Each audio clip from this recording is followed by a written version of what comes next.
জয়গুরু বন্ধুরা, যারা প্রচণ্ড রকমের মানসিক চাপের মধ্যে আছেন, অর্থাৎ যাদের সারাক্ষণ দুশ্চিন্তা, নেতিবাচক চিন্তা, মৃত্যু ভয়ে কাজ করে, যাদের বুক ধড়ফড় করে, যাদের কোনো কিছু ভালো লাগে না, বাহিরে যেতে পারেন না, বাহিরে যেতে গেলে পরে ভয় লাগে, কাজকর্ম করতে চান না, কাজকর্ম করার ইচ্ছা জাগে না, কাজকর্ম করতে গেলে পরে কাজ সঠিকভাবে হয় না, যারা সারাক্ষণ অস্থির থাকেন, কোনো কিছু ভালো লাগে না, আজকে তাদের জন্য এই ভিডিওটি একটি স্পেশাল ভিডিও হতে যাচ্ছে।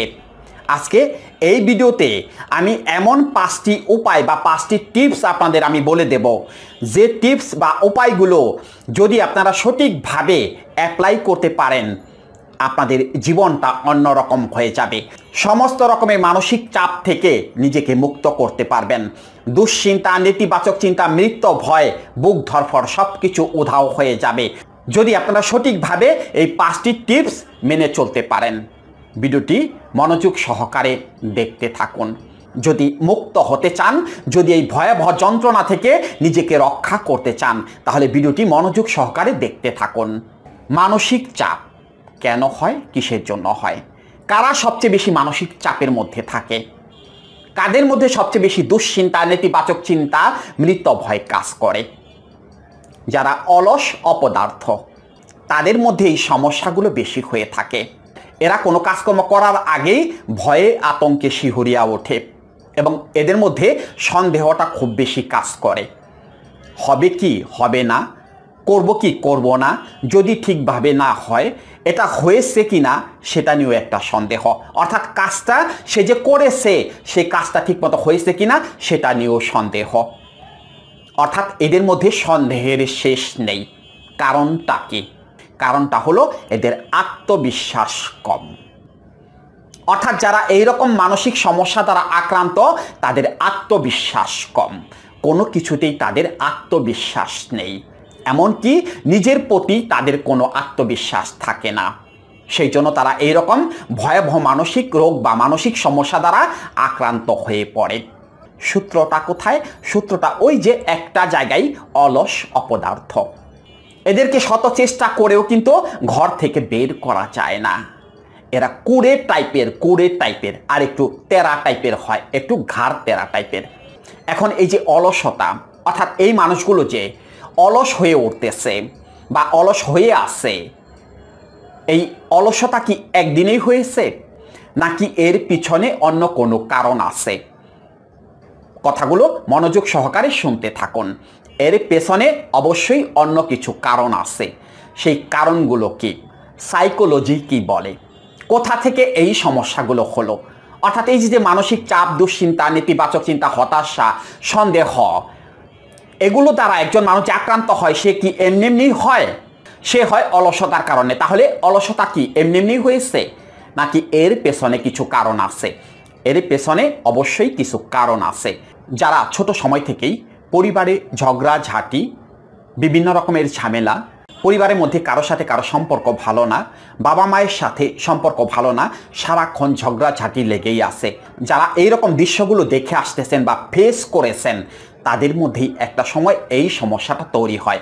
অর্থাৎ তারা আস্তে আস্তে বড় হতে থাকে এবং তাদের মধ্যে অলসতা বৃদ্ধি পেতে থাকে, তাদের কাজকর্মের প্রতি কোনো মনোযোগ থাকে না, তারা চরমভাবে হতাশায় নিমজ্জিত হয়ে পড়ে, যার কারণে একটা পর্যায়ে তারা এরকম মানসিক চাপ দ্বারা আক্রান্ত হয়ে পড়ে, অর্থাৎ বিভিন্ন রকমের মানসিক রোগ দ্বারা আক্রান্ত হয়ে পড়ে। দ্বিতীয় যে কারণটি আছে সেটি হলো যে ফ্যামিলিতে অভাব অনটন সবসময় লেগেই থাকে, অর্থাৎ খাবারের অভাব, পড়ার অভাব, বা যেটা চাওয়া হইতেছে সেটা হয়তো ফ্যামিলি দ্বারা পূরণ করা সম্ভব হচ্ছে না, এই রকম চাপের মধ্যে যারা বড় হয়, অর্থাৎ যে শিশুরা এই রকম চাপের মধ্যে বড় হয়, তাদের মধ্যে একটা সময় অলসতা ভর করে এবং তাদের এই মানসিক রোগগুলো হয়ে থাকে। অর্থাৎ তারা একটা সময় চরমভাবে বিপর্যস্ত হয়ে পড়ে, মানসিক চাপ দ্বারা আক্রান্ত হয়ে পড়ে। তৃতীয় যে কারণটি আছে সেটি হলো যে ফ্যামিলি খুব বেশি কনজারভেটিভ, অর্থাৎ বাচ্চাদের, ছোটদের বাইরে যেতে নিষেধ করা হয়, অমুক জায়গায় যাবে না, তমুক জায়গায় যাবে না, কারোর সাথে মিশবে না, অমুক জায়গায় গেলে তুমি খারাপ হয়ে যাবে, এই রকম মানসিক চাপের মধ্যে যে বাচ্চাদের রাখা হয়, তারা একটা সময় অলস অপদার্থ হয়ে পড়ে এবং তারা বড় হয়ে এই মানসিক চাপ দ্বারা আক্রান্ত হয়ে যায়।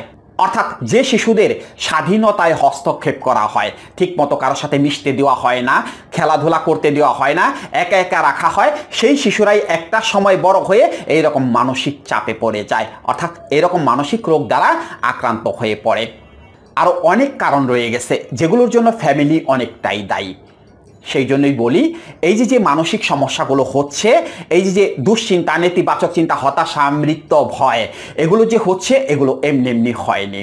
অর্থাৎ এরকম লোকেরা ছোট সময় থেকেই বিপর্যস্ত, চরমভাবে হতাশাগ্রস্ত, যার দরুন একটা পর্যায়ে তারা বড় হতে থাকে এবং আস্তে আস্তে অলস হতে থাকে।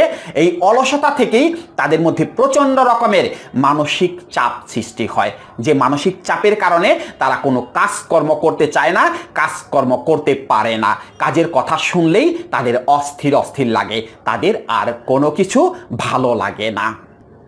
একেবারে সত্যি কথা, একদম ক্লিয়ার কথা, আপনাদের বিষয়টি বুঝিয়ে দেওয়া হয়েছে। এখন এই যে সমস্যাগুলো হচ্ছে, এই সমস্যাগুলো কোথা থেকে হচ্ছে? এই যে ডিপ্রেশন, অ্যাংজাইটি, ওসিডি, কোথা থেকে হচ্ছে? সমস্যাটা হচ্ছে কোথায়? সমস্যাটা হচ্ছে মনের মধ্যে।